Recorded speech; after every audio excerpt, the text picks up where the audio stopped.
Hi YouTube, it's Lauren. I just wanted to give a quick update because I won't be updating for a while. So, as everyone in the whole entire universe knows right now, COVID-19 is just kind of screwing up everything for a lot of people.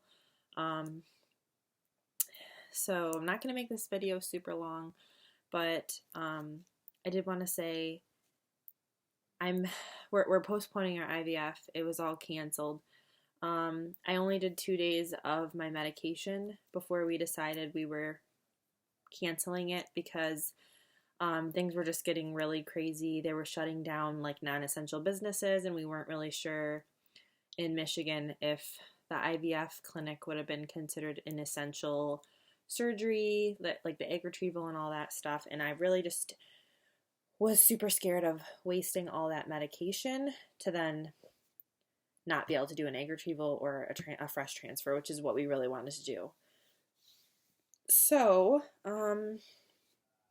long story short, I did 2 days of my drugs, and then we found out actually that it was in Michigan. COVID-19 was in Michigan, and we found out that basically my IVF clinic basically couldn't tell me anything whether or not we were going to be able to continue or not. They were like, it's kind of out of our hands. Like, if everything gets shut down, we may end up having to cancel everything. And obviously, the medicine is not something they supply to me. It's supplied to me beforehand through an outside pharmacy, and that pharmacy is not going to reimburse me for any of the drugs that I would have wasted. So we just decided we only used 2 days worth of Menopur and Gonal-f, and we decided that we would just stop after that because I had 8 more days to go and we just weren't sure what was going to happen. So we still have the remaining medication. We haven't used any of the other later medications that I had ordered, so those are all fine, and most of them don't expire until 2021. I'm hoping we'll be able to do IVF before 2021, but at this point, everything is up in the air. I have no idea what's going to happen. So this cycle, they said it would be safe to try naturally, because I was only on 2 days of stim. So she's like, it shouldn't really affect anything. So I ovulated today, or I should be anyway, according to my ovulation strips that I did yesterday. Kind of late for me. It's cycle day 17. I normally ovulate around 13, 14, but I was on birth control the previous cycle, and then I had my surgery, so I'm not sure if that affected anything, but me and my husband are quarantined right now. Both of us have been temporarily laid off from work, so it's not like we had anything else to do. But yeah, we did try. We've been trying quite a bit, actually, so I don't know. It would be really awesome if we just got pregnant naturally this cycle, but after about 2 years of trying naturally and one ectopic pregnancy, I'm thinking probably not, but you never know. So I don't even know if anyone's following me, but I just wanted to throw this update out there because I would have had my egg retrieval either Fridays, today, tomorrow, and clearly that's not happening. So just to update everybody, I work in healthcare too, and I've been under a lot of stress with all of this. My husband's filed for unemployment because he's been laid off until at least April 13th. And then I work in a physical therapy outpatient clinic, and they have stopped treating in the outpatient clinics because it's not deemed as essential healthcare at this time, and plus they need the extra space at that healthcare system because I work in a hospital. So they are asking us to screen patients for COVID. So I haven't done it yet, but I start tomorrow, and I'm a bit nervous because I'm not really good with germs, and like this stuff just freaks me out because so many young people have died and gotten really ill. Actually, some people from my work that I used to work with at my old location, there was a person that used to work at the front desk who ended up passing away from COVID, and he was, I think, in his early 30s. And I don't know if he had any other health conditions, but from what I know, he didn't have anything seriously wrong with him. And then another one of my coworkers, she was in the hospital with pneumonia in the ICU, but they didn't know for sure if she had COVID or not. And I think they were working on getting a test for her. But yeah, so stuff is serious. I stopped working on the 18th of March. The last day I worked was the 17th. And I haven't left the house but maybe twice since then.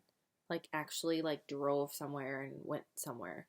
The first time was to go to what was the first one? I think we just went to the grocery store, got some food, stocked up, and then the second one was we had to go out to CVS and get a prescription, and then we went to Aldi, the grocery store, and we stocked up on a little bit more stuff.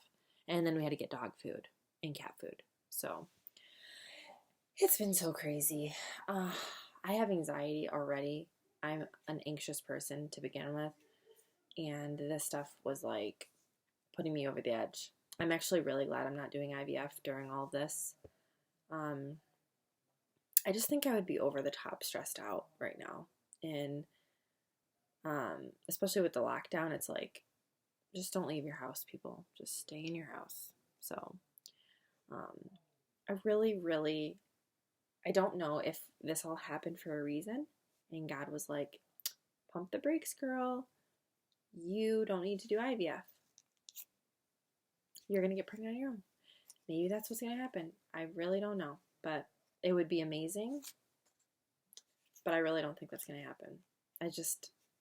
Once you've been trying for like this long, you just get that kind of like pessimistic view of everything, especially when it comes to just trying the same thing over and over, and it's just not working. So, anyway, we'll see.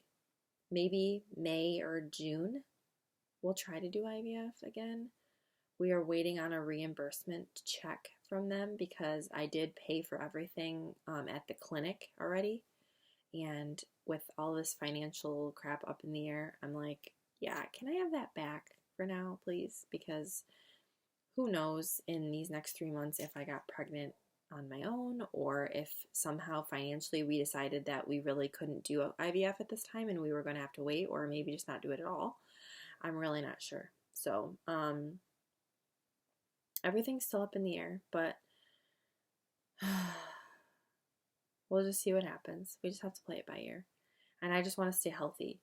The hospital I work at is not providing any of the screeners with N95 masks, so I asked my cousin, who had a bunch of them, to ship me some from Illinois overnight, or 2-day shipping or whatever.